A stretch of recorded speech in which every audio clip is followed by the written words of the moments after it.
The Youth Water Council sparked a lot of passion in me. I kind of felt that I could make an impact on an issue that I care about. At first I thought, oh, they're probably going to want someone with a lot of environmental experience. I was thinking maybe I should go outside my comfort zone. I'm going to apply, and I'm very glad about my decision because I'm at a camp, so that's so cool.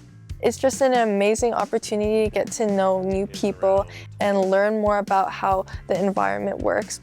One of the really key components to this council is to gain those youth perspectives within the watershed and also to kind of educate them on different career opportunities within the environmental science field.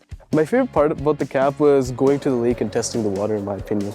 Using the driller to drill a hole into the water and then see the temperature dissolved oxygen, that was really nice to do.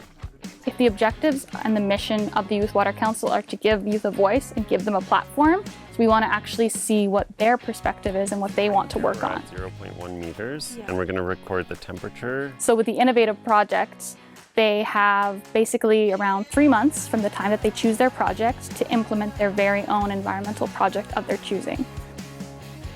Previously to joining the council, I did not think that I would ever have a say in actually creating a project and having the resources to do that. I think it's such a great opportunity and we can really make a difference and an impact. No matter what project we do, no matter where this council goes, I feel like we're going to make a difference.